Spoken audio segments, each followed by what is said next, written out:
This news update is brought to you by... Hi, I'm Red Plastic Bag. Anyone who knows me knows I don't like cold.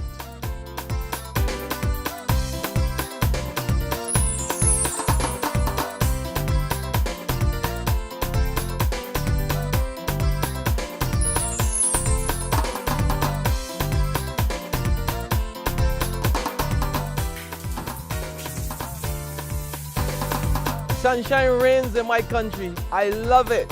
Get your sun power.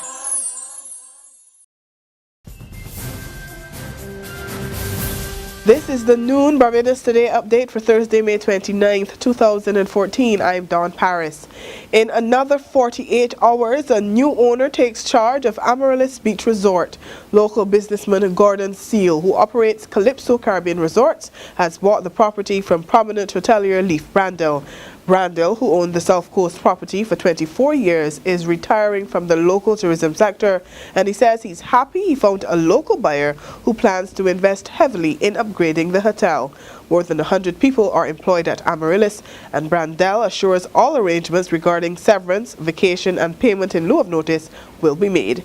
He also says the new owner will employ some staff members, mostly in the property department. Other staffers can apply for a job interview.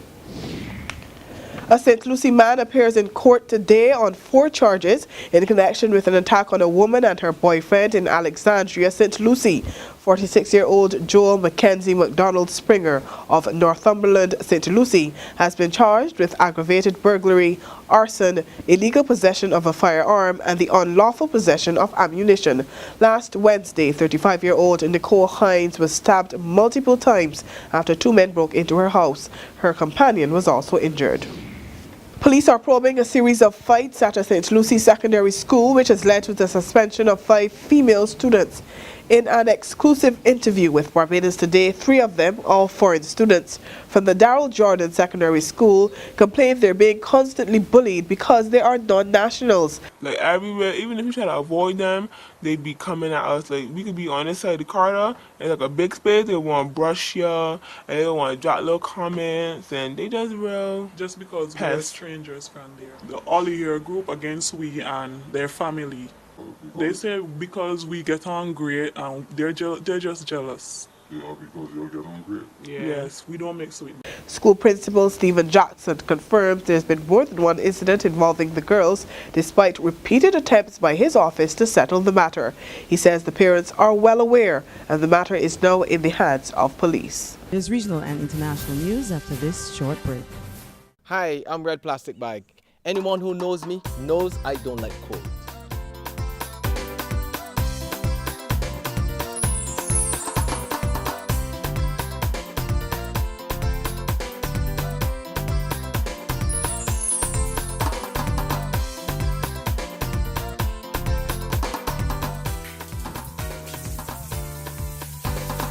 Sunshine reigns in my country. I love it. Get your sun power. Welcome back. We turn to the region now. Warnings of tough times ahead for Grenadians. Prime Minister Dr. Keith Mitchell tells his countrymen they will have to bear 3 years of what he calls tough sacrifices as the island implements a homegrown economic strategy with help from the International Monetary Fund. Dr. Mitchell says the island has been grappling with high debt, high unemployment and low growth, and his administration has no choice but to introduce belt-tightening measures to stimulate a recovery. On the international front, at least 14 people, including a general, were killed this morning when a Ukrainian military helicopter was shot down by terrorists. According to government officials, the chopper, which was carrying soldiers for a troop rotation, was shot down using a Russian rocket-propelled grenade launcher. Militants in the rebel stronghold claimed responsibility for downing the helicopter. That's where we end the noon update today. Join us again at 6 p.m. Until then, you can log on to www.barbadostoday.bb, subscribe to our e-paper and like us on Facebook to get more news and sports. I'm Dawn Paris. Good afternoon. The Business Minute is brought to you by Signia Financial Group. To my people out there working hard to expand your horizons, chasing a flawless dream. Keep your eyes on the prize and we don't look back. It's forward thinking, on to the new stuff. It's time to lay bricks on the foundation of your future. Get set with Signia to be sure the world will be yours. Take you to exceptional, incredible new heights. And get set with Signia. Signia, quality solutions for your financial needs. This is the Barbados Today Business Minute for Thursday, May 29th, 2014. I'm Vic Fernandes. One local retailer of apparel and other trendy accessories is reporting a slight turnaround in fortunes. Barry Mears, the director of Upbeat Wholesale, the parent company for Upbeat, Surf Shack, and Forever Young, says consumers are spending a bit more, though not as much as 5 years ago. Mears suggests that consumer confidence is still shaky, but he says his company will be pulling out all the stops to lure more business. In the meantime, Mears is planning to take advantage of export opportunities as he seeks to expand the company's operations outside of the Barbados area for the next 5 years. Besides the stores, we also manufacture as well swimwear. We own a manufacturing a brand called Ripples, and I would say, on the contrary to what I was saying about the stores, Ripples has actually started to now export more this year than it has done in the last 5 years. We've exported to Puerto Rico earlier this year, and we're soon going to send our first shipment also to Dominican Republic. So with the free trade agreement with the CARICOM and Dominican Republic.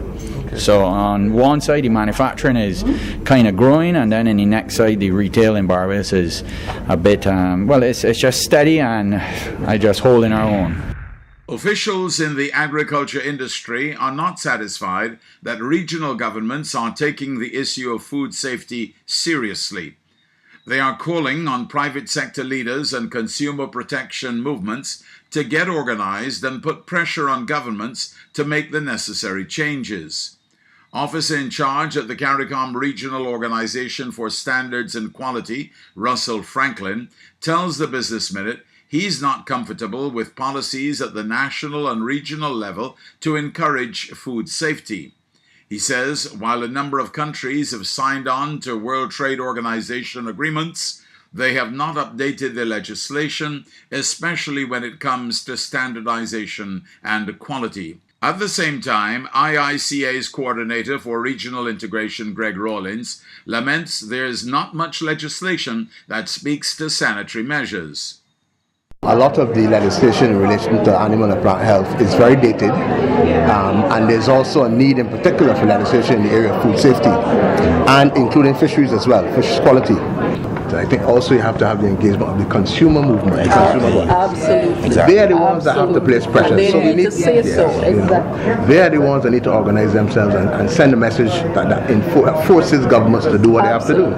The call came following the signing of a memorandum of understanding between 3 regional institutions as they ramp up efforts to ensure food safety in the region.